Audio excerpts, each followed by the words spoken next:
Guidance के इन्होंने बताया कि हम लोग लिमिट कंटिन्यूटी एंड डिफरेंशियबिलिटी पे आज का डिस्कशन कर रहे हैं। तो लिमिट कंटिन्यूटी एंड डिफरेंशियबिलिटी हम सबको मालूम है एक बहुत ही इम्पोर्टेंट टॉपिक होता है क्लास 12 के एस्पेक्ट से भी, और आने वाले समय में भी आपको ये जो टॉपिक है वो उतना ही ज्यादा काम आने वाला है, क्योंकि बीएससी में भी जब आप आएंगे तो आप फंक्शन ऑफ वन वेरिएबल के related limit continuity and differentiability निकालेंगे, फंक्शन ऑफ टू वेरिएबल के रिलेटेड निकालेंगे, फिर रियल एनालिसिस में आप nth डायमेंशन में पहुंच जाते हैं। अभी हम क्लास 12 में केवल 2 डायमेंशन तक लिमिटेड रहेंगे, और फिर उसके बाद जब आप बीएससी में आएंगे आप 3 डायमेंशन में देखेंगे कैसे हम लिमिट कंटिन्यूटी एंड डिफरेंशियबिलिटी को निकालते हैं। फिर आप nth डायमेंशन में पहुंच जाएंगे जिसको हम यूक्लिडियन स्पेस कहते हैं, रियल एनालिसिस का वो टॉपिक है, और उसमें हम बेसिक स्टडी करते हैं। और लेकिन हाँ, ये बात है कि वहां पे हम लिमिट कंटिन्यूटी एंड डिफरेंशियबिलिटी के एस्पेक्ट से हम ग्राफ्स को नहीं पढ़ते हैं, सर्फेसेस को नहीं पढ़ते हैं, बल्कि क्योंकि वो सर्फेसेस इमेजिनरी होती हैं तो इस वजह से हम उन सर्फेसेस की स्टडी वेक्टर एनालिसिस से ही करते हैं। सो आज के टॉपिक को हम लोग शुरू करते हैं, लिमिट कंटिन्यूटी एंड डिफरेंशियबिलिटी। मैं स्क्रीन शेयर कर रहा हूं।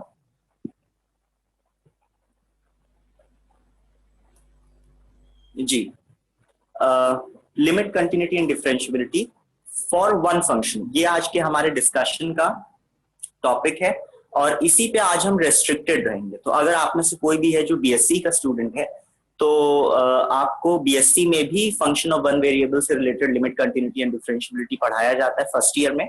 सो आपके काम का भी है ये लेक्चर, और अगर आप क्लास 12 के स्टूडेंट है तो एंटायरली आप ही के लिए है ये lecture, limit continuity and differentiability for one variable.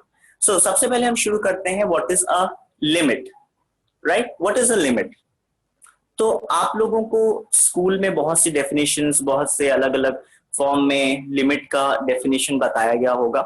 आज के हमारे डिस्कशन में हम लोग रेस्ट्रिक्टेड रहेंगे उन एस्पेक्ट्स से जो कि आपको स्कूल में नहीं पढ़ाए जाते, और वो है ग्राफिकल एस्पेक्ट्स, राइट? हो सकता है कि टीचर्स आपको एक दो ग्राफ बना के दिखा दें और उस पे आपको limit continuity and differentiability show करें, लेकिन मोस्ट ऑफ द टाइम हम लोग इन चीजों से नहीं वाकिफ हो पाते हैं कि किस तरीके से लिमिट कंटिन्यूटी और डिफरेंशियबिलिटी कार्टेशियन प्लेन पे नजर आती है, राइट? आप पेपर्स पे सॉल्व कर लेंगे, आप लिमिट निकाल लेंगे, आप कंटिन्यूटी निकाल लेंगे, आप डिफरेंशियबिलिटी निकाल लेंगे, लेकिन ग्राफ में वो किस तरीके से नजर आती है, एक फंक्शन में वो किस तरीके से नजर आती है लिमिट कंटिन्यूटी, वो आप शायद नहीं देख पाएंगे। तो आज हम लोग उस टॉपिक पे डिस्कशन करेंगे जो शायद आपके स्कूल में, आपकी कोचिंग सेंटर में ना टच किया जाता हो।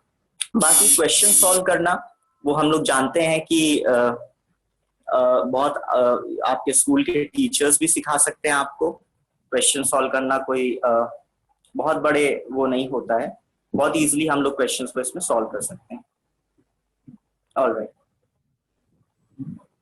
ठीक है। तो सबसे पहले हम लोग आते हैं लिमिट पे। What is a limit, right? What is a limit?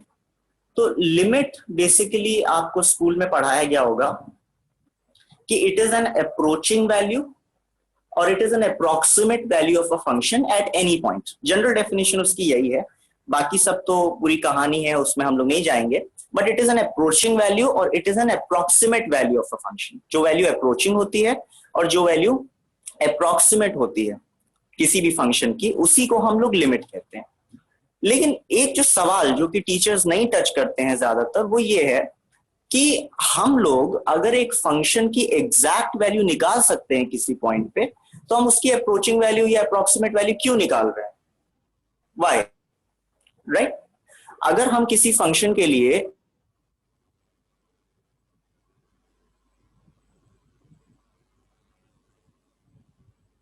Value क्यों निकालेंगे, चीजें बच्चे नहीं समझते। तो मैं इसी के लिए आपको कुछ फंक्शंस दिखा रहा हूं, आप प्लीज इन फंक्शंस को देखेंगे तो आपको समझ में आ जाएगा कि हम लोग लिमिट कहां पर निकालते हैं, पेपर पे वो क्वेश्चंस कैसे नजर आते हैं जहां पे हम लिमिट का इस्तेमाल करते हैं, राइट? तो देखिए, सबसे पहला फंक्शन है ये, limit x tending towards 1 x minus 1 upon x square plus x minus 2।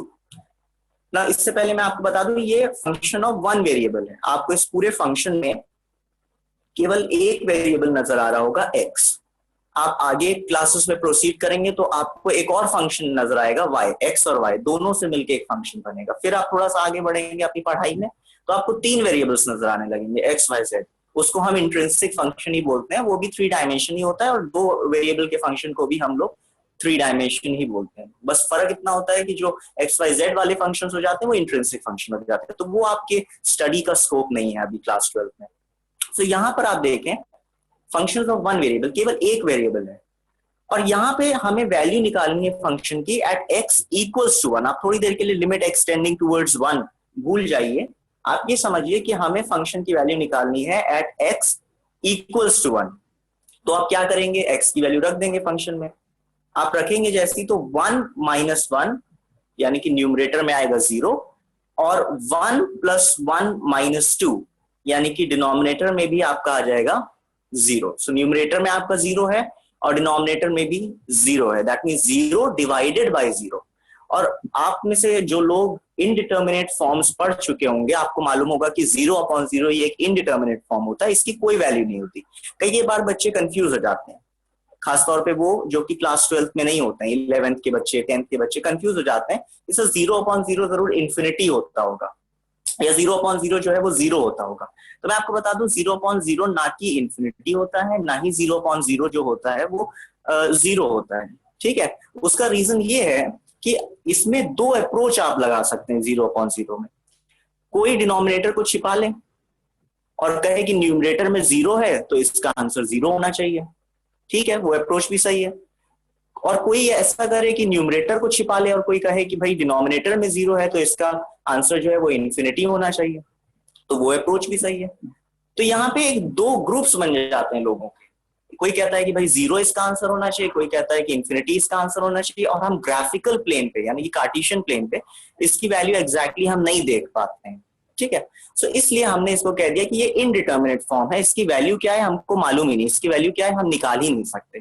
ठीक है, और किस तरीके से आप ग्राफिकल प्लेन पे इसकी वैल्यू नहीं देख पाएंगे वो अभी हम आने वाले टाइम पे ग्राफ के थ्रू समझने की कोशिश करेंगे। तो आप अगर यहाँ पर देखें तो जीरो अपॉन जीरो एक इनडिटर्मिनेट फॉर्म आ जा रहा है। ठीक है, यानी कि आप exact value of the function नहीं निकाल पाएंगे at x equals to one. और ऐसी ही सिचुएशंस के लिए हम लोग लिमिट का इस्तेमाल करते हैं। एक फंक्शन में आपको और दिखा दूं, ये आप देखिए थोड़ा सा बड़ा फंक्शन है, सॉल्व करने में हो सकता है थोड़ी दिक्कत हो जाए। एक्स की वैल्यू आपको यहाँ पे जीरो रखनी है, आप थोड़ी देर के लिए लिमिट एक्सटेंडिंग टुवर्ड्स ए भूल जाइए, सॉरी जीरो भूल जाइए, आपको एक्स की वैल्यू यहाँ पे जीरो रखनी है। आप एक्स की वैल्यू जीरो रखेंगे तो आपका आंसर जो है आएगा zero upon zero upon zero upon zero, है ना। अब आप जो एकदम लोवेस्ट जीरो है उसको टॉप मोस्ट पोजिशन पे पहुंचा देंगे, जो सेकेंड लास्ट जीरो है उसको मिडिल में पहुंचा देंगे, तो again you will get zero upon zero, again an indeterminate form.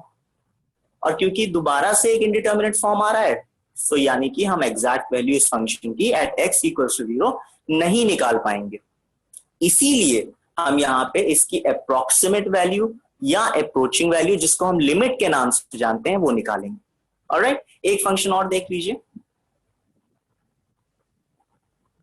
Limit x tending towards two plus. अब ये टू प्लस क्या है ये हम लोग बाद में देखेंगे कि टू प्लस क्या होता है, टू माइनस क्या होता है। अभी आप इसको केवल इतना पढ़िए कि यहाँ पे आपको फंक्शन दिया गया है x square plus 4x minus 12 upon X minus 2। इस फंक्शन में आपको टू रखना है, तो आप टू रख दीजिए यहाँ इस फंक्शन में, और जैसे आप टू रखेंगे टू का square plus 4 into two minus 12 upon 2 minus 2 आपको मिलेगा again zero upon zero. So again what is this, this is an indeterminate form. यहाँ पे हम एग्जैक्ट वैल्यू फंक्शन की नहीं निकाल पाएंगे, और क्योंकि हम एग्जैक्ट वैल्यू नहीं निकाल पाएंगे फंक्शन की, इसीलिए हम लोग लिमिट निकालेंगे। ठीक है, सो ऑलराइट, यहाँ पे कुछ इनडिटर्मिनेट फॉर्म है, क्योंकि मैंने जितने भी फंक्शंस ले रखे थे वो जीरो अपॉन जीरो के ही ले रखे थे, तो मैं आपको बता दूं कि केवल जीरो अपॉन जीरो एक इनडिटर्मिनेट फॉर्म नहीं होता, बल्कि 7 टाइप्स ऑफ इनडिटर्मिनेट फॉर्म्स होते हैं। 7 ऐसे फॉर्म्स होते हैं फंक्शंस के जो जिसकी वैल्यू हम नहीं निकाल सकते, जिसकी एग्जैक्ट वैल्यू हम नहीं बता सकते। कभी आप कोई वैल्यू रखें फंक्शन के अंदर, जीरो अपॉन जीरो आ जाए, इनडिटर्मिनेट फॉर्म, आप एग्जैक्ट वैल्यू नहीं बता पाएंगे।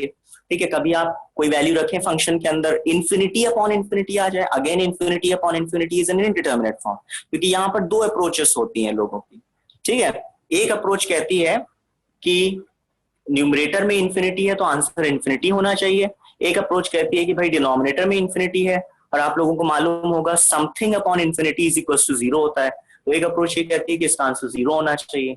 सो अगेन दो अप्रोच आ गई, एक अप्रोच कह रही है जीरो होना चाहिए इसका आंसर, एक अप्रोच कह रही है इंफिनिटी होना चाहिए, और दोनों ही कॉन्ट्रोडिक्ट कर रहे हैं एक दूसरे को, क्योंकि कार्टेशियन प्लेन में हम दिखा नहीं सकते तो हम इसको एक इंडिटरमिनेट फॉर्म कह देते हैं, जीरो इंटू इंफिनिटी।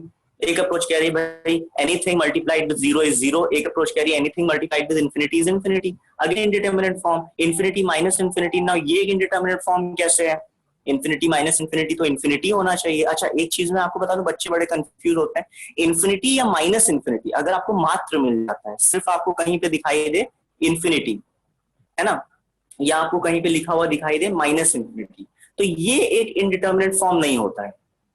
इंफिनिटी या माइनस इंफिनिटी एक इंडिटरमिनेट फॉर्म नहीं होता है, ये एक वैल्यू होती है जो रियल प्लेन पे, कार्टेशियन प्लेन पे कहीं ना कहीं एग्जिस्ट करती है, बस हम उसको देख नहीं पाते क्योंकि वो वैल्यू इतनी बड़ी होती है, इतनी लार्ज होती है, राइट। लेकिन यहाँ पे इंफिनिटी माइनस इंफिनिटी जो है ये एक इंडिटरमिनेट फॉर्म है। कई लोग कहते हैं कि इंफिनिटी माइनस इंफिनिटी ही तो है, तो इसका आंसर तो जीरो होना चाहिए, तो ऐसा नहीं है। इंफिनिटी माइनस इंफिनिटी, ठीक है, ये एक इनडिटर्मिनेट फॉर्म इसलिए है क्योंकि इंफिनिटी है क्या आपका ये हमें नहीं मालूम है। Alright, just a minute.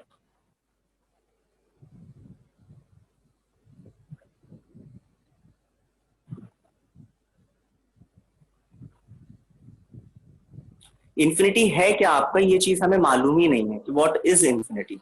Infinity हो सकता है 10 लाख करोड़ हो, इंफिनिटी हो सकता है कि 20 लाख करोड़ हो, ठीक है। सो फर्स्ट इंफिनिटी क्या है हमको नहीं मालूम, सेकंड इंफिनिटी क्या है हमको नहीं मालूम, और इसलिए इंफिनिटी माइनस इंफिनिटी भी क्या है ये चीज हमको नहीं मालूम है। ऑलराइट, सो जीरो की power zero, anything to the power zero is one, but zero की power anything is zero. Again दो approach, indeterminate form, one to the power infinity, anything to the power infinity is infinity, one to the power anything is always one. Again दो approach, infinity की power zero आप कर दें तो again यहां पर भी एक कॉन्सेप्ट आता है कि anything to the power zero is one, but infinity की कुछ भी आप पावर करेंगे तो वो इंफिनिटी होगा। तो इसलिए दो अप्रोच हमारे पास अवेलेबल है इन सातों के सातों फॉर्म्स में, इसीलिए हम इनको इंडिटर्मिनेट फॉर्म्स कहते हैं ना। थोड़ी देर के लिए मैं ये सेमिनार रोकता हूँ, एक मिनट मैं जरा पूछ लूं अक्षय से कि आवाज आ रही है कि नहीं। हाँ वॉइस क्लियर आ रही है, तुम स्टार्ट रखो। आवाज क्लियर आ रही है, ठीक है। हाँ हाँ केवल मेरे ख्याल से रजनीत ने अपना माइक ओपन नहीं किया है, सो प्लीज आप इनको बोल दें कि क्लिक ऑन।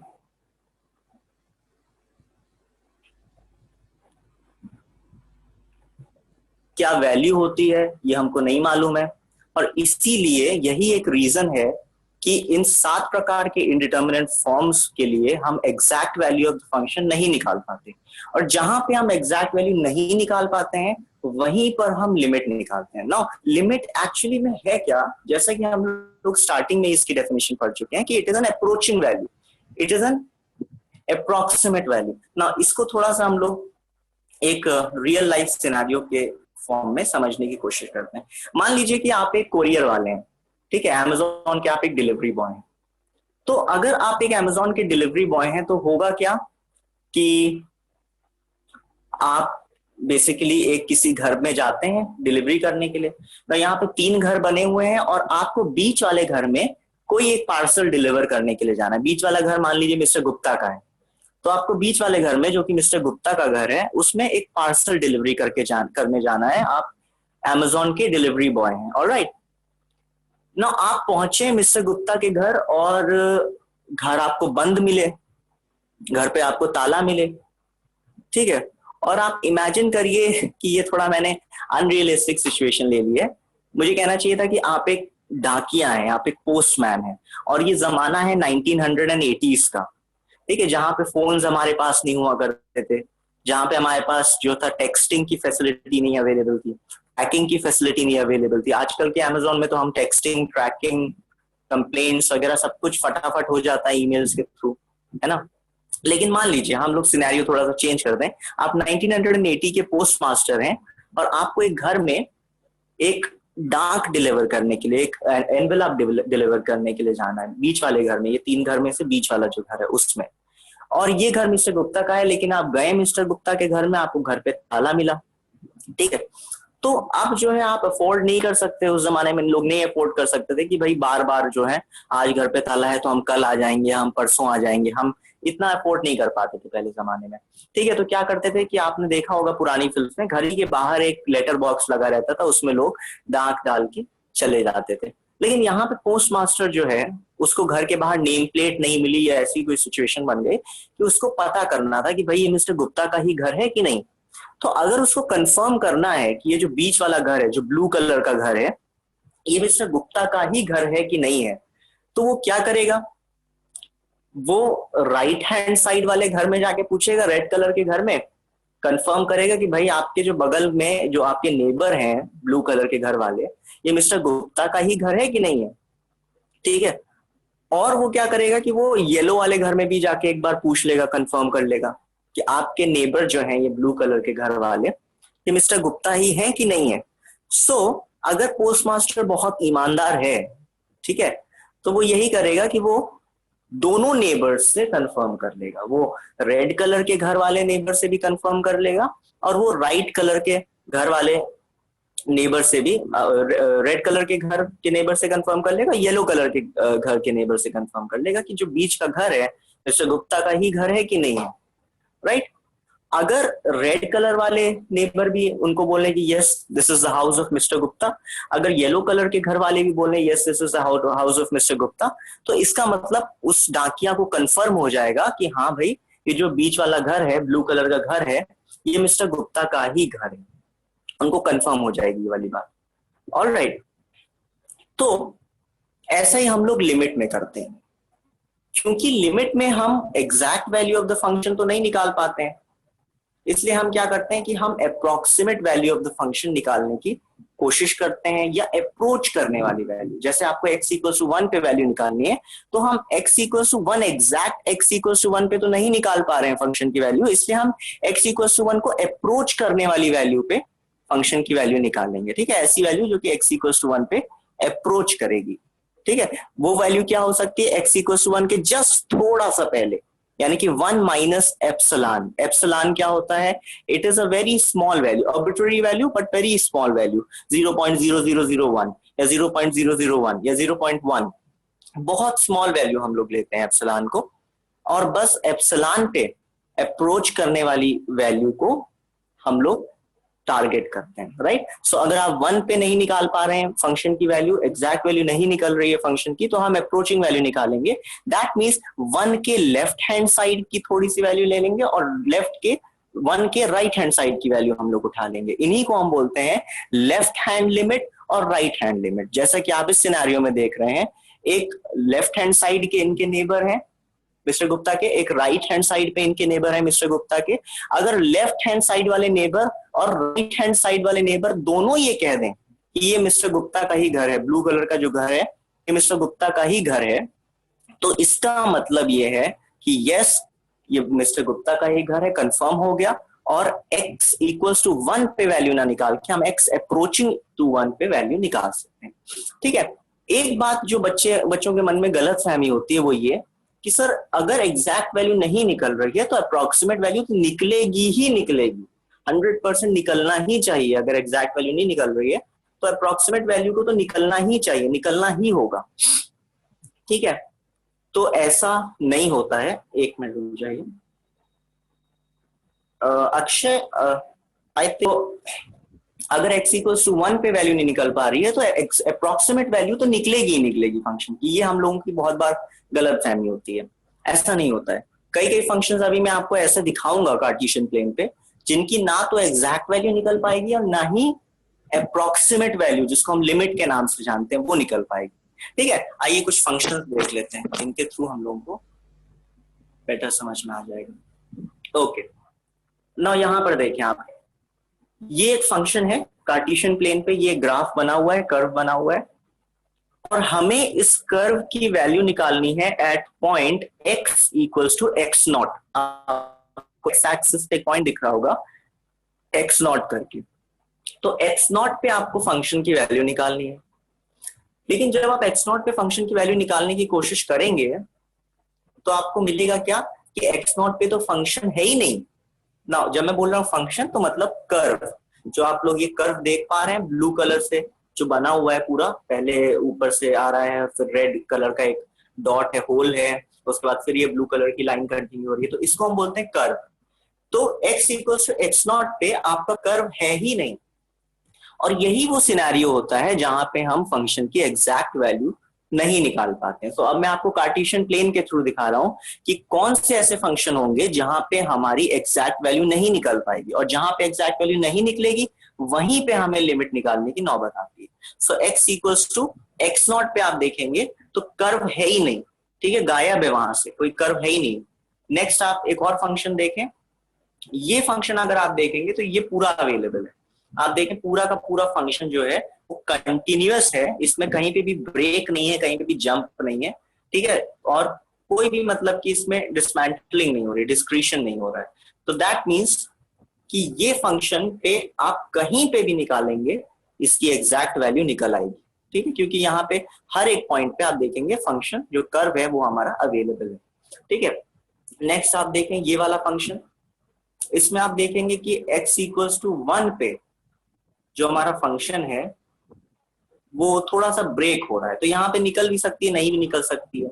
एग्जैक्ट वैल्यू की मैं बात कर रहा हूँ, एग्जैक्ट वैल्यू निकल भी सकती है, नहीं भी निकल सकती है, ठीक है। ये फंक्शन आप देखें x इक्वल्स टू 1 पे आप देखने की कोशिश करें, यहाँ पे फंक्शन है ही नहीं, यहाँ पे जो कर्व है वो हमारा है ही नहीं। सो ये कुछ फंक्शंस हैं, कुछ ग्राफ्स हैं जहां पे आप एग्जैक्ट वैल्यू नहीं निकाल पाएंगे। नाउ द क्वेश्चन इज कि जब हम एग्जैक्ट वैल्यू नहीं निकाल पाएंगे तो हम अप्रोक्सीमेट वैल्यू या अप्रोचिंग वैल्यू निकालने की कोशिश करेंगे। अब अप्रोक्सीमेट वैल्यू और अप्रोचिंग वैल्यू भी निकलेगी इसकी गारंटी नहीं है, मैं इसलिए बोल रहा हूं बार बार अप्रोक्सीमेट वैल्यू या अप्रोचिंग वैल्यू, ताकि आप लोगों को पता लग जाए कि अप्रोक्सीमेट वैल्यू और अप्रोचिंग वैल्यू को ही हम लिमिट कहते हैं। तो दैट मीन्स कि आपका ये जो ग्राफ हैं, जितने भी मैंने 4 ग्राफ आपको शो किए, इन सब में अप्रोक्सीमेट वैल्यू या अप्रोचिंग वैल्यू निकल ही जाएगी ऐसा जरूरी नहीं है। So we all have to understand this. अगर एग्जैक्ट वैल्यू नहीं निकल पा रही है तो लिमिट निकल ही जाएगी ऐसा जरूरी नहीं है। अब लिमिट किन केसेस में निकलती है, what are the cases in which the limit exist, actually exist, तो उसके लिए हमारे पास एक और डेफिनेशन है लिमिट की, जो कि मैथमेटिकल डेफिनेशन कहलाती है। पहले जो हमने डेफिनेशन पढ़ी थी वो एक ग्राफिकल डेफिनेशन थी कि भाई एग्जैक्ट वैल्यू यहाँ पे फंक्शन की नहीं निकल रही है, वहां पे हम अप्रोक्सीमेट वैल्यू या अप्रोचिंग वैल्यू निकालने की कोशिश करते हैं फंक्शन की, और वही हमारी लिमिट कहलाती है। अब जो है ये मैथमेटिकल डेफिनेशन है, ये वो डेफिनेशन है जो आपको एग्जाम में काम आने वाली है, क्योंकि एग्जाम में आपके क्वेश्चंस ऐसे आएंगे बोर्ड के, चाहे सीबीएसई के हो चाहे आप आईसीएसई के हो, यूपी बोर्ड का मुझे आइडिया नहीं है, लेकिन मैथ्स तो मैथ्स वो किसी भी बोर्ड में बदल नहीं जाती है, तो वहां पे भी यही चीज होगी, ठीक है। तो अगर आप एग्जाम में जाएंगे तो आपसे लिमिट निकालने के लिए वो बोलेंगे कि check whether the limit exist और नॉट, है ना, कंटिन्यूटी एग्जिस्ट और नॉट, डिफरेंशिएबिलिटी एग्जिस्ट और नॉट, तो उस पर भी हम आएंगे। पहले हम लिमिट की बात कर लेते हैं। लिमिट आपकी तभी एग्जिस्ट करती है जब आपकी लेफ्ट हैंड लिमिट एग्जिस्ट कर रही हो और राइट हैंड लिमिट एग्जिस्ट कर रही हो और दोनों बराबर हो, ठीक है। मैं एक बार फिर से बता दे रहा हूं, लेफ्ट हैंड लिमिट आपकी एग्जिस्ट करनी चाहिए और आपकी राइट हैंड लिमिट एग्जिस्ट करनी चाहिए, और दोनों बराबर रहना चाहिए ना। क्या है ये लेफ्ट हैंड लिमिट और राइट हैंड लिमिट? तो लेफ्ट हैंड लिमिट मतलब लेफ्ट हैंड साइड से अप्रोचिंग वैल्यू, और राइट हैंड लिमिट मतलब राइट हैंड साइड की अप्रोचिंग वैल्यू। और ये जो लेफ्ट हैंड साइड की अप्रोचिंग वैल्यू है और राइट हैंड साइड की अप्रोचिंग वैल्यू है, ये दोनों एग्जिस्ट करने चाहिए और दोनों बराबर आने चाहिए, ठीक है ना। एग्जिस्ट करने चाहिए क्या मतलब है सर? तो एग्जिस्ट करने का मतलब है कि ये एक फाइनाइट वैल्यू आनी चाहिए, राइट, ये इनफाइनाइट नहीं आना चाहिए। जैसे कभी आप एक फंक्शन में लेफ्ट हैंड साइड की लिमिट निकालने की कोशिश करेंगे तो इनफाइनाइट आने लगेगा आंसर, आंसर आपका आएगा इनफाइनाइट या माइनस इनफाइनाइट। तो ये जो होता है इनफाइनाइट या माइनस इनफाइनाइट, ये इनफाइनाइट वैल्यूज होते हैं, ये फाइनाइट वैल्यूज नहीं होती। और अगर आपकी फाइनाइट वैल्यूज नहीं आ रही हैं, दैट मींस आपकी लिमिट एग्जिस्ट नहीं कर रही है, लेफ्ट हैंड लिमिट या राइट हैंड लिमिट की मैं बात कर रहा हूं। सो लिमिट एग्जिस्ट करने का क्राइटेरिया आपका यही है कि आपकी left hand value, left hand limit एक फाइनाइट वैल्यू आनी चाहिए, राइट हैंड लिमिट एक फाइनाइट वैल्यू आनी चाहिए, एक नंबर आना चाहिए, इन्फिनिटी या माइनस इन्फिनिटी नहीं आना चाहिए, उसके अलावा चाहे कुछ भी आ जाए।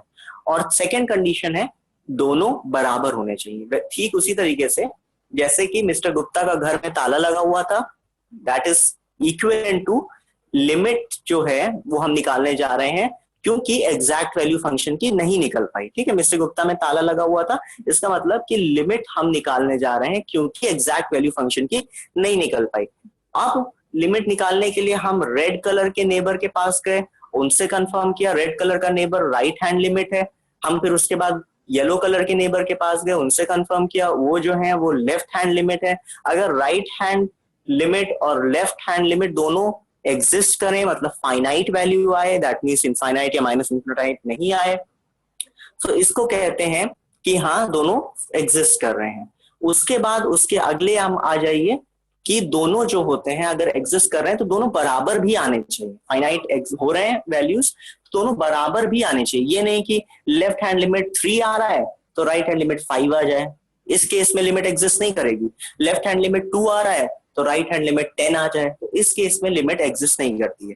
ठीक है, एक बार फिर से, लिमिट एग्जिस्ट तब करेगी जब लेफ्ट हैंड लिमिट और राइट हैंड लिमिट दोनों फाइनाइट वैल्यूज हो।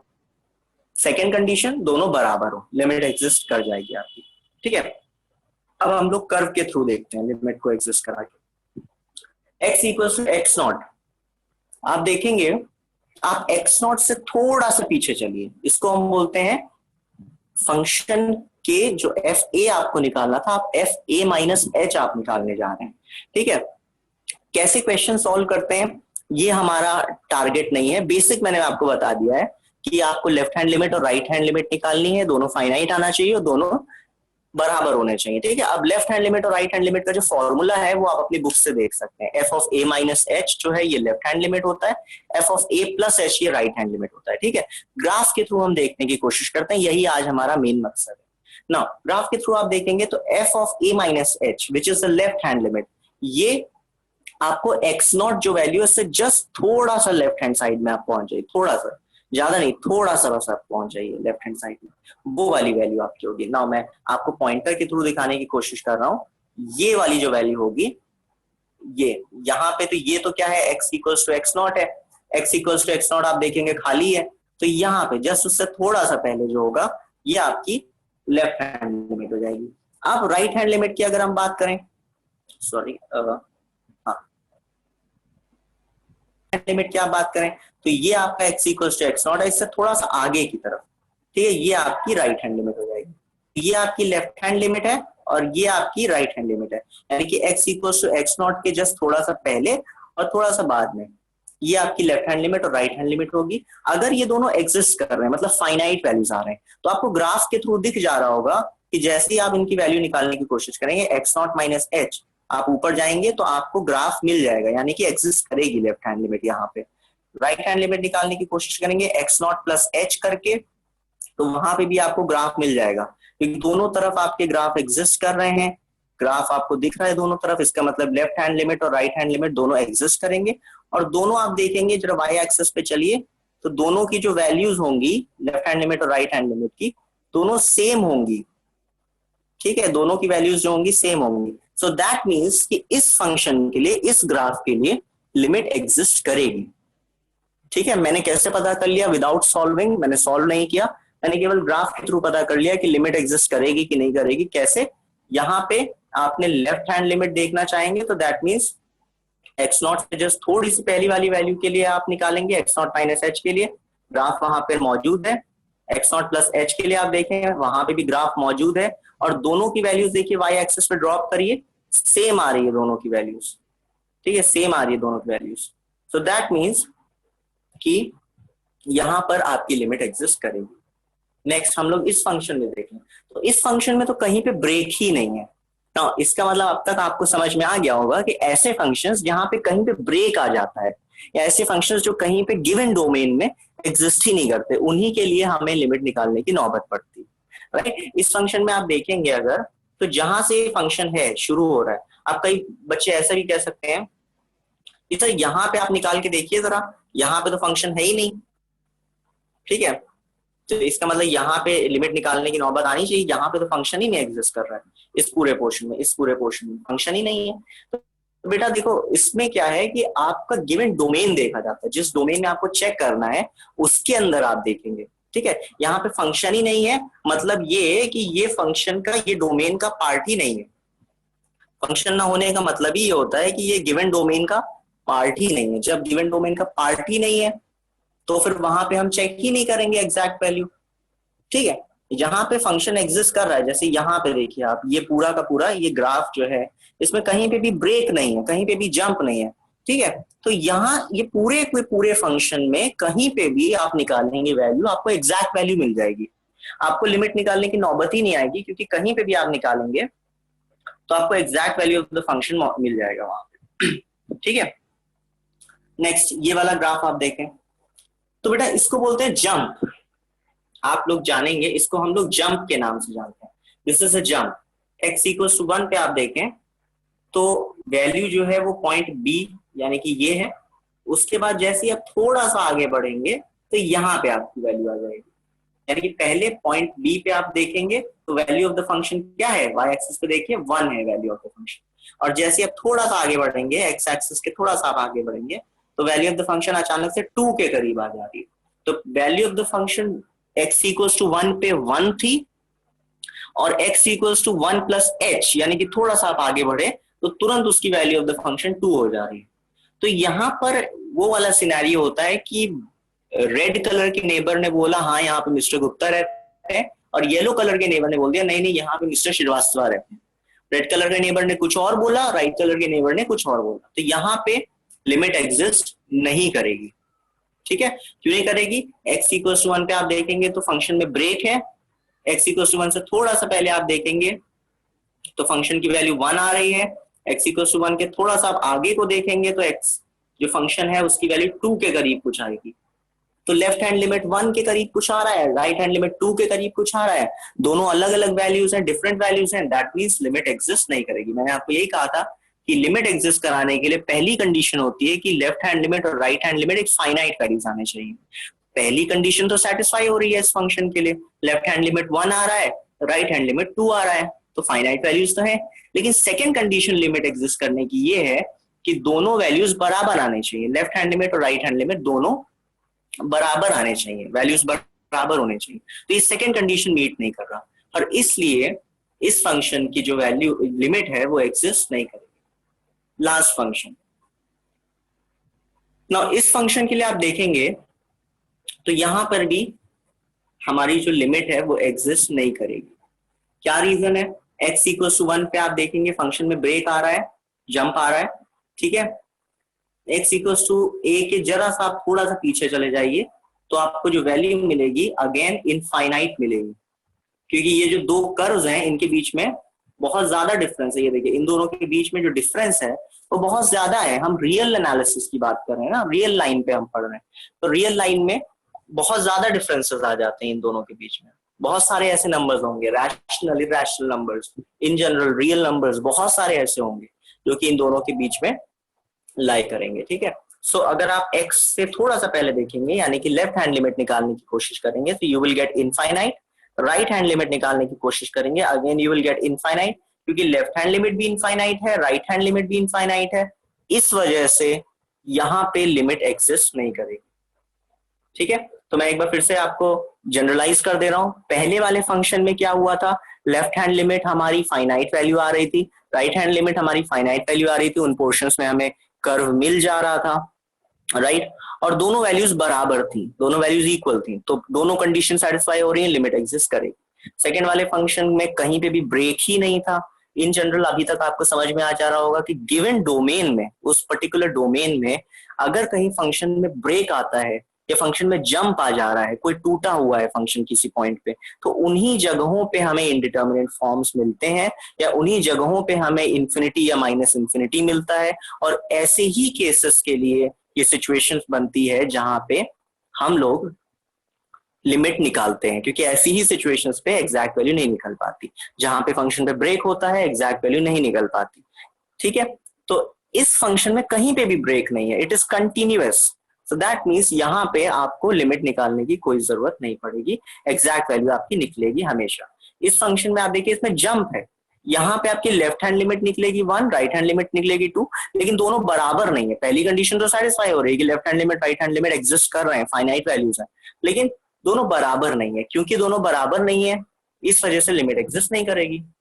यहाँ पे आपकी लेफ्ट हैंड लिमिट भी इन्फिनिटी, राइट हैंड लिमिट भी इन्फिनिटी, दोनों वैल्यूज फाइनाइट ही नहीं आ रही हैं, तो पहली कंडीशन ही आपकी सेटिस्फाई नहीं हुई लिमिट निकालने की, तो यहाँ पे भी लिमिट एग्जिस्ट नहीं करेगी। ठीक है, तो अब इन ग्राफ्स के थ्रू मैंने आपको लिमिट देखना सिखा दिया। ऑलराइट, अब हम लोग आ जाते हैं, एक बार फिर से आप इसको देख लीजिए, आप देखना सीख चुके हैं। तो कंटिन्यूटी क्या होती है फंक्शन की, पहले मैं ग्राफिकल व्यू से आपको बता रहा हूं। कंटिन्यूटी हम लोग बखूबी जानते हैं, फंक्शन उस गिवन डोमेन में ब्रेक नहीं होना चाहिए, कहीं से भी टूटा हुआ होना नहीं चाहिए, कहीं से भी उसमें जंप नहीं आना चाहिए। जंप किसको कहते हैं मैं आपको दिखा दूं, इसको आप जंप कहते हैं इस सिनेरियो को।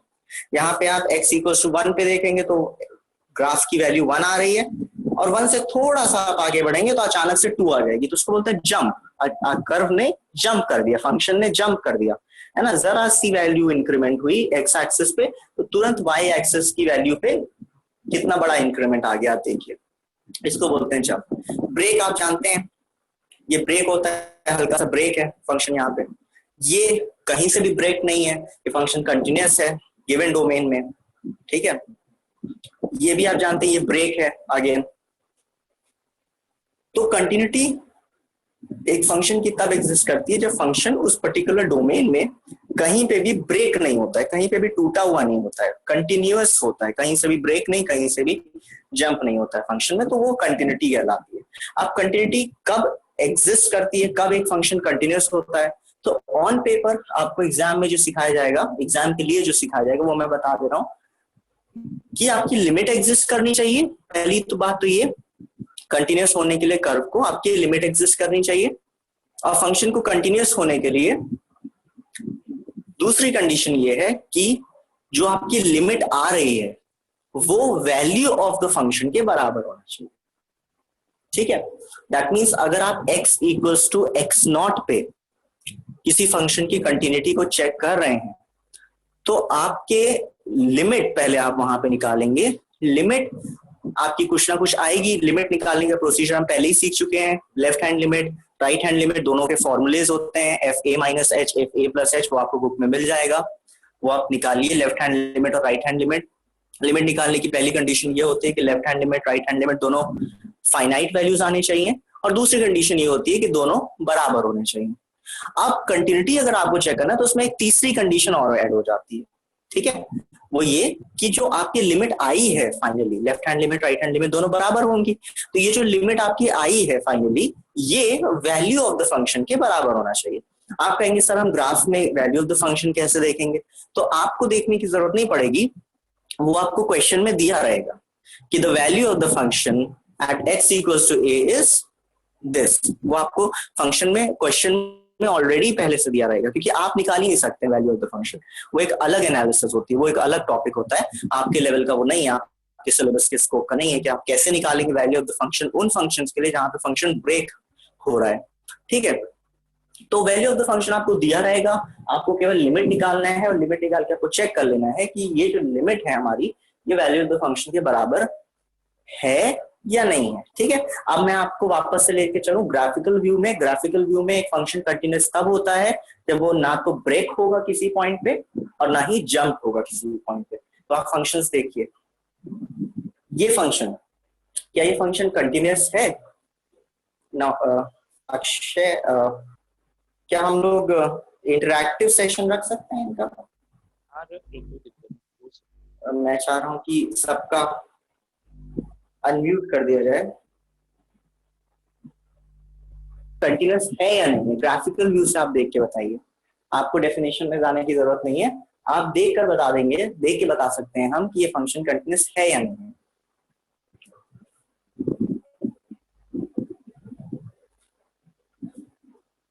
कोई भी जो बोलना चाहेगा?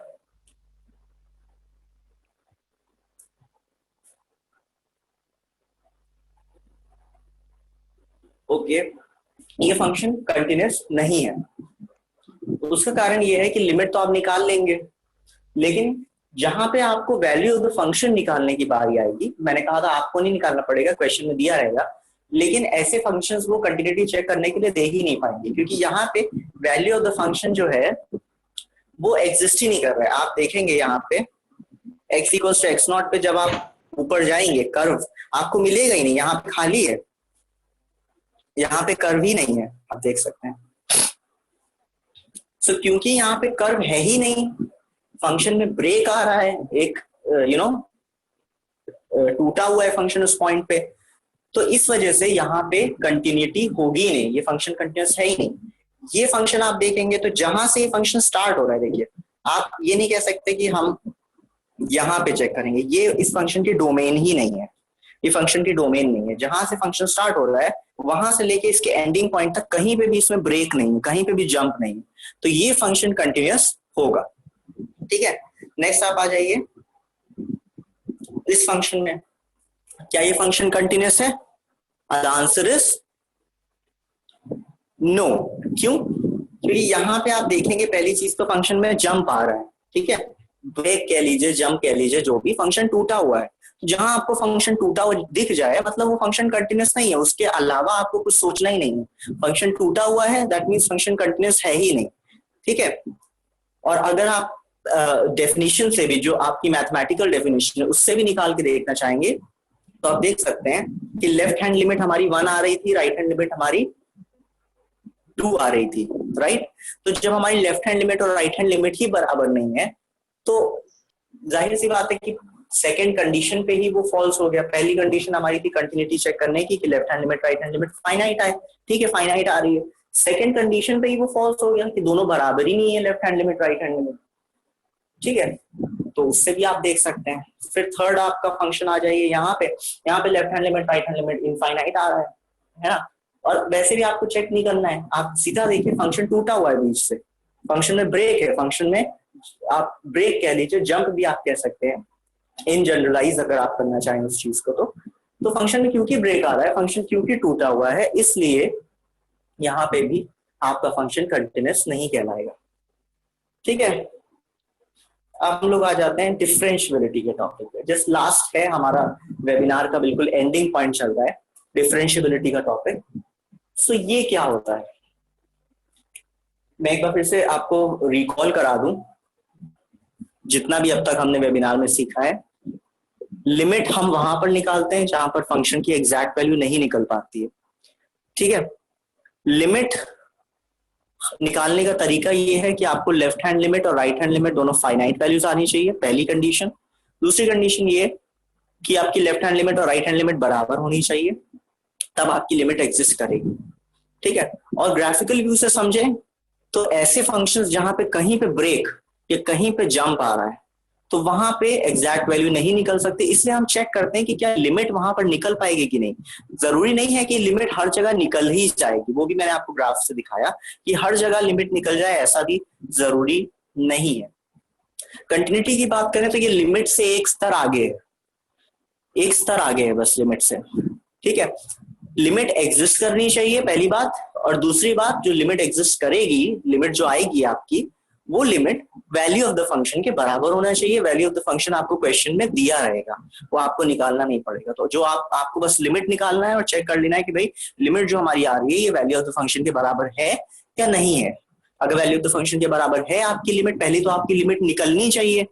अगर आपकी लिमिट ही नहीं निकल रही है मतलब फंक्शन कंटिन्यूअस तो दूर की बात है, लिमिट ही नहीं निकल पा रही है, ठीक है। अगर लिमिट एग्जिस्ट कर रही है, निकल रही है आपकी लिमिट और वो वैल्यू ऑफ द फंक्शन के बराबर है तो कंटिन्यूअस होगा, नहीं बराबर है तो नहीं कंटिन्यूअस होगा। ग्राफिकल व्यू से आपको चेक करना है तो आप बस ग्राफ बनाइए और देख लीजिए कि ग्राफ में कहीं पे कर्व, कहीं पे ब्रेक या कहीं पे जंप तो नहीं आ रहा है। अगर पूरे ग्राफ में कहीं पे भी जंप या ब्रेक नहीं आ रहा है मतलब जो फंक्शन है वो हमारा कंटिन्यूअस है, ठीक है। और अगर कहीं पे जंप या ब्रेक आ जा रहा है जाहिर सी बात है हमारा फंक्शन जो है वो कंटिन्यूअस नहीं हो पाएगा, ठीक है। लिमिट जो है वो आप वहां पे निकालेंगे, इसी सिचुएशन में निकालते हैं जहां पे फंक्शन आपका ब्रेक हो रहा है या जंप हो रहा है, और हर बार निकल जाए लिमिट ऐसा जरूरी नहीं है, ठीक है। अब डिफरेंशियबिलिटी पे आते हैं, तो डिफरेंशियबिलिटी आप ये कह दीजिए कि ये एक तरीके से फंक्शन के टेंजेंट निकालने की बात हो रही है, ठीक है। To calculate whether to check whether the function is differentiable or not is to check whether an authenticate tangent of a function at a specific point exists or not. Authenticate tangent ना, authenticate tangent का क्या मतलब है? ठीक है, authenticate tangent मतलब ये थोड़ा सा हमें अपनी छोटी क्लासेस को रिकॉल करना पड़ेगा, 5th 6th या 8th, जहां पे भी हमने टेंजेंट के बारे में पढ़ा होगा। तो टेंजेंट क्या होता है? वो लाइन जो फंक्शन के किसी एक पॉइंट से होकर जाती हो। और हमने एक बात और पढ़ी थी जो कि बच्चे नहीं ध्यान देते हैं, एक पॉइंट पे एक ही टेंजेंट एग्जिस्ट करता है।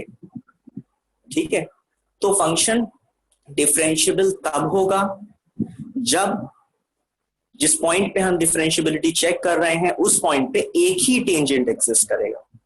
ठीक है, कोई हमने ग्राफ बनाया और उस ग्राफ में एक से ज्यादा टेंजेंट अगर एग्जिस्ट करने लग जाए तो वो फंक्शन फिर डिफरेंशियबल नहीं होगा। ठीक है, तो ये ग्राफिकल व्यू है आपका। आपको ग्राफ बनाना है, ग्राफ बनाने के बाद आपको अगर डिफरेंशियबिलिटी देखनी है कि ये फंक्शन डिफरेंशियबल है या नहीं है, तो आपको उस पर्टिकुलर ग्राफ में टेंजेंट बनाना होगा उस पर्टिकुलर पॉइंट पे, क्योंकि हमने हमेशा से शुरुआत से हम सीखते आ रहे हैं लिमिट, कंटिन्यूटी और डिफरेंशियबिलिटी, ये तीनों चीजें एक स्पेसिफिक पॉइंट पे निकाली जाती है। ठीक है, एक एक पॉइंट करके आप चेक करते हैं कि भाई इस पॉइंट पे फंक्शन की लिमिट एग्जिस्ट करेगी कि नहीं, इस पॉइंट पे फंक्शन कंटिन्यूस होगा या नहीं। ऐसी डिफरेंशियबिलिटी भी आप किसी एक पर्टिकुलर पॉइंट पे चेक करते हैं। हाँ, ऐसे सवाल भी आते हैं एग्जाम में, मुझे नहीं मालूम 12th में आता है नहीं, लेकिन जेईई मेंस और जेईई एडवांस के क्वेश्चंस में आते हैं, जहां पे वो आपको इंटरवल दे देते हैं फंक्शन का और फिर वो आपसे कहते हैं कि भैया यहाँ पे आप चेक करके बताइए कि फंक्शन डिफरेंशियबल किस किस पॉइंट पे है, किस किस पॉइंट पे नहीं। तो ऐसे क्वेश्चंस के लिए हम वहां पे जो प्रोबेबल पॉइंट्स होते हैं, प्रोबेबल पॉइंट्स मतलब जहां के जिन पॉइंट्स के लिए value of the function infinity या जीरो आ रहा हो, वो हम प्रोबेबल पॉइंट्स निकाल लेते हैं और उन प्रोबेबल पॉइंट्स पे हम चेक करते हैं फंक्शन की डिफरेंशियबिलिटी, कंटिन्यूटी और लिमिट। ठीक है, तो करना हमें वही है, चाहे आपको इंटरवल दिया जाए, चाहे आपको एक स्पेसिफिक पॉइंट दे दिया जाए, आपको जो लिमिट, कंटिन्यूटी एंड डिफरेंशियबिलिटी है वो एक एक पॉइंट पे चेक करनी है, एक एक पॉइंट पे। आप पूरे इंटरवल के लिए एक साथ नहीं चेक कर सकते। ठीक है, करना आपको एक एक पॉइंट पे ही पड़ेगा। सो डिफरेंशियबिलिटी जब हम किसी एक पॉइंट पे चेक करते हैं तो उसका मतलब है ग्राफिकल व्यू से, उसका मतलब है कि उस पॉइंट पे फंक्शन के लिए एक ही टेंजेंट एग्जिस्ट करना चाहिए, एक से ज्यादा नहीं, एक से कम नहीं, एक ही टेंजेंट एग्जिस्ट करना चाहिए। ठीक है, तो ये हो गया। और मैथमेटिकल डेफिनेशन क्या है? मैथमेटिकल डेफिनेशन के लिए आप लोग लेफ्ट हैंड डेरिवेटिव निकाल लेते हैं। ठीक है, जिसका फॉर्मूला आपको स्क्रीन पे दिख रहा होगा। अगर x इक्वल्स टू सी पे आपको चेक करना है फंक्शन डिफरेंशियबल है या नहीं, तो आप limit x equals to C tending to C fx minus F C upon X minus C करके लेफ्ट हैंड डेरिवेटिव निकाल लीजिए। फिर उसी के जैसे नीचे आप देखेंगे राइट हैंड डेरिवेटिव निकाल लीजिए। और लेफ्ट हैंड डेरिवेटिव और राइट हैंड डेरिवेटिव जो है अगर आपका बराबर आता है तो ऐसी सिचुएशन में आप लोग कहेंगे कि हमारा जो फंक्शन है वो डिफरेंशियबल है, अदरवाइज हमारा फंक्शन डिफरेंशियबल नहीं। मैं आपको रिकमेंड करूंगा आप ये डेफिनेशन ना सीखिए, ये थोड़ा सा इसमें टर्मिनोलॉजी में आपको हो सकता है थोड़ी दिक्कत आ जाए, क्योंकि ऐसी टर्मिनोलॉजी जो है ये फॉरेन ऑथर्स की बुक्स में ही रिकमेंडेड होती है। जो हमारी आईसीएसई का लेवल है और सीबीएसई की बुक्स रहती हैं, इन बुक्स में आपको generally F of x plus H minus F x इस टाइप का नोटेशन मिलेगा। ठीक है, तो आप वही चीज रिकमेंड करिए। ये बेसिकली जेईई मेंस वाले बच्चे, जेईई एडवांस वाले बच्चे ऐसी चीजों को समझ जाते हैं। 12th के बच्चे हो सकता है आपको थोड़ा सा दिक्कत आई इस नोटेशन को समझने में, तो उसमें घबराने की बात नहीं, आप अपनी बुक ही रिकमेंड करिए। मैं केवल इतना कह रहा हूँ कि आपको करना यही है कि left hand derivative and right hand derivative आपको निकालना है। दोनों फाइनाइट वैल्यूज आने चाहिए और दोनों बराबर आने चाहिए। अगर ऐसा होता है तो फंक्शन हमारा उस पॉइंट पे डिफरेंशियबल होगा, अगर ऐसा नहीं होता है तो फंक्शन हमारा उस पॉइंट पे डिफरेंशियबल नहीं होगा। ठीक है, और ग्राफिकल व्यू से हम डिफरेंशियबिलिटी कैसे चेक करते हैं मैं आपको बता दूं। ग्राफिकल व्यू से हम ऐसे चेक करेंगे कि हम उस स्पेसिफिक पॉइंट पे एक टेंजेंट बनाएंगे। अगर वो टेंजेंट बन जा रहा है, एक ही टेंजेंट बन रहा है, तो फंक्शन उस पॉइंट पे डिफरेंशियबल होगा, अदरवाइज फंक्शन उस पॉइंट पे डिफरेंशियबल नहीं होगा। ठीक है, इसके अलावा अब होल हम समराइज करने से पहले और कुछ ग्राफ्स में आपको ले चलने से पहले जिसमें हम आपको डिफरेंशियबिलिटी दिखाएंगे, एक बात और आपको बता दें। ठीक है, ध्यान से सुनिएगा इस बात को। लिमिट, कंटिन्यूटी एंड डिफरेंशियबिलिटी में लिमिट जो हमारी होती है उसको आप कंपेयर कर लीजिए क्लास 10th से। ठीक है, limit is equivalent to class 10th, continuity is equivalent to class 12th and differentiability is equivalent to your degree course, जो भी आप डिग्री कोर्स करना चाह रहे हो, बीएससी, बीटेक, बीए, कुछ भी आप करना चाह रहे हो, बीकॉम, तो जो हमारा आगे का डिफरेंशियबिलिटी है वो आपके डिग्री कोर्स के बराबर है। ठीक है, अब आप मुझे बताइए कि अगर किसी स्टूडेंट ने डिग्री कोर्स किया हुआ है तो क्या उसने 12th और 10th भी कर रखा होगा? मैं एनोटेशन स्टार्ट कर रहा हूं और आप लोग जवाब दें। तो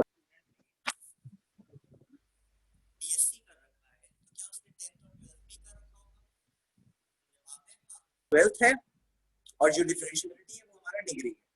ठीक है, तो अगर कोई फंक्शन डिफरेंशियबल है तो क्या वो कंटिन्यूअस भी होगा? जवाब है हाँ, क्योंकि डिफरेंशियबिलिटी डिग्री है और कंटिन्यूटी क्लास 12 है। तो अगर कोई फंक्शन डिफरेंशियबल है, मतलब किसी फंक्शन ने डिग्री कर रखा है, तो जाहिर सी बात है वो क्लास 12 पास आउट हो गई होगा और क्लास 10 भी पास आउट होगा। इसका मतलब अगर कोई फंक्शन डिफरेंशियबल है तो वो कंटिन्यूअस भी होगा और उसकी लिमिट भी एग्जिस्ट कर रही होगी। अगर कोई फंक्शन कंटिन्यूअस है तो मतलब अगर किसी फंक्शन ने क्लास 12 कर रखा है तो जाहिर सी बात है उसने क्लास 10th तो किया ही होगा, मतलब कि उसकी लिमिट तो एग्जिस्ट करेगी। लेकिन डिग्री किया होगा कि नहीं इसकी कोई गारंटी नहीं है। मतलब कि अगर कोई फंक्शन कंटिन्यूअस है तो उसकी लिमिट तो एग्जिस्ट करेगी नो डाउट, बट डिफरेंशियबिलिटी भी एग्जिस्ट करेगी ऐसा नहीं कह सकते, इसकी कोई गारंटी नहीं है। और अगर कोई फंक्शन लिमिट किसी फंक्शन की एग्जिस्ट कर रही है तो कंटिन्यूअस भी वो फंक्शन होगा, डिफरेंशियबल भी होगा, ये सब जरूरी नहीं है, आपको चेक करना पड़ेगा। ठीक है, क्यों मैं आपको बता रहा हूँ, अगर आपके एग्जाम में कोई ऐसा सवाल आ जाए, ठीक है, 12th में तो मुझे नहीं मालूम, लेकिन जैसे ये एडवांस में वो बहुत चालाक क्वेश्चंस देते हैं, बहुत ही ट्रिकी क्वेश्चंस देते हैं। बच्चे सोचते हैं कि बहुत टफ है, टफ तो है नो डाउट, पूरे वर्ल्ड में सेकंड मोस्ट डिफिकल्ट एग्जामिनेशन माना जाता है अंडर ग्रेजुएट एग्जाम एंट्रेंस के लिए, जेई एडवांस्ड का एग्जाम। ठीक है, जेई मेंस भी आप कह लीजिए तो एनआईटी या बी लेवल के स्कूल्स के लिए टफ है ही है वो एग्जाम, लेकिन जेई एडवांस तो अंडर ग्रेजुएट एंट्रेंस के लिए सबसे ज्यादा टफ माना जाता है। First comes in China, second most toughest examination is JEE advance. ठीक है, तो उसमें थोड़ा सा ट्रिकी क्वेश्चंस भी देते हैं, थोड़ा दिमागदार क्वेश्चंस भी देंगे, थोड़े ट्रिकी क्वेश्चन कहेंगे कि भाई ये फंक्शन है, इसकी आप limit, continuity and differentiability check करके दिखाइए। तो जो स्मार्ट बच्चा होगा जिसको मालूम होगा कि हाँ भाई अगर फंक्शन डिफरेंशियबल है तो कंटिन्यूअस तो होगा ही होगा, लिमिट तो एग्जिस्ट करेगी, तो वो क्या करेगा, सबसे पहले वो डिफरेंशियबिलिटी चेक करेगा। अगर फंक्शन की डिफरेंशियबिलिटी एग्जिस्ट कर रही है, अगर फंक्शन डिफरेंशियबल है तो जाहिर सी बात है कि फंक्शन कंटीन्यूअस भी होगा, लिमिट भी उसकी एग्जिस्ट करेगी, तो उसमें टाइम बच जाएगा, कंटीन्यूटी निकालने का टाइम, लिमिट निकालने का टाइम उसका बच जाएगा, केवल वो डिफरेंशियबिलिटी निकाल के चेक कर लेगा। अगर उसकी डिफरेंशियबिलिटी नहीं एग्जिस्ट करेगी तब वो जाके कहीं कंटीन्यूटी पे काम करेगा, कंटीन्यूटी भी एग्जिस्ट नहीं करेगी तब जाके कहीं वो लिमिट पे काम करेगा। सो आपको ये चीज समझनी है।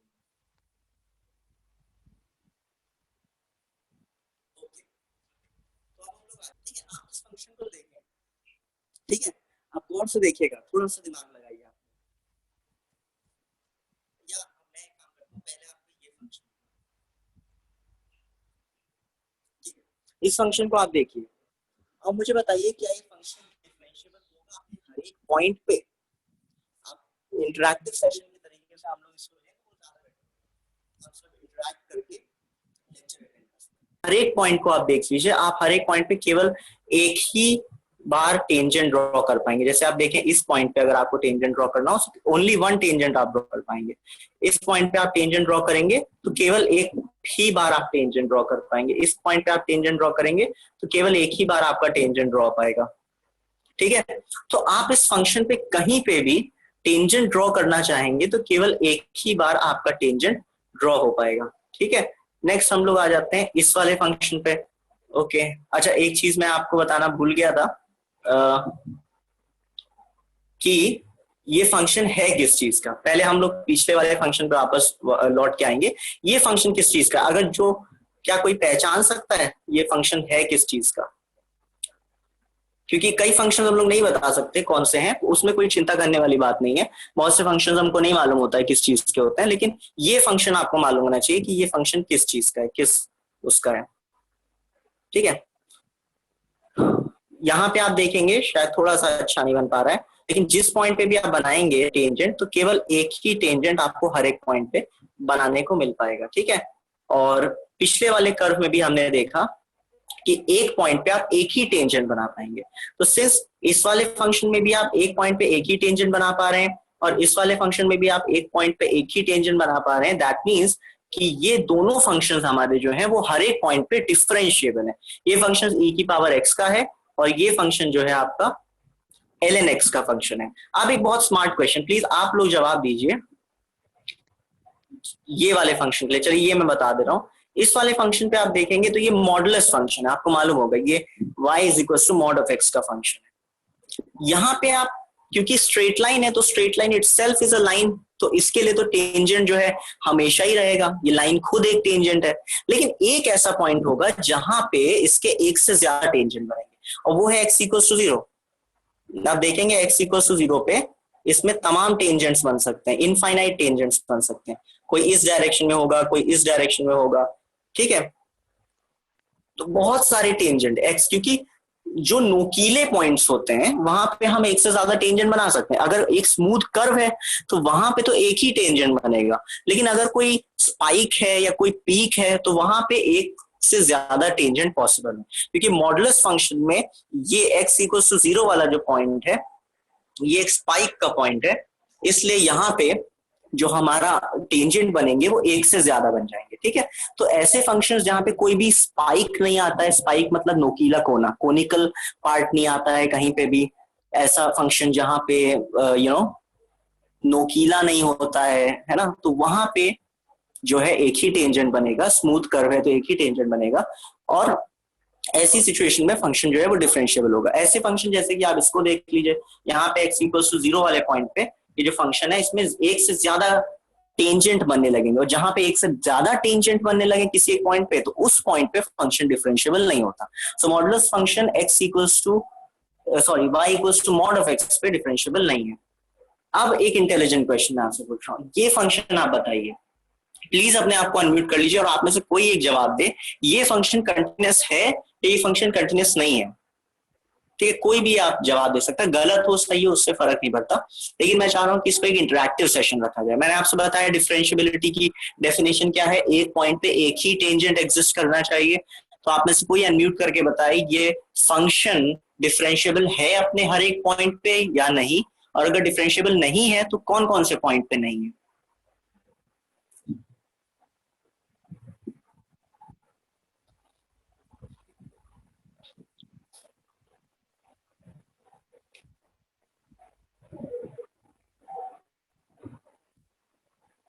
ओके तो आप लोगों की तरफ से जवाब नहीं आ रहा है इसलिए मैं बता दे रहा हूं।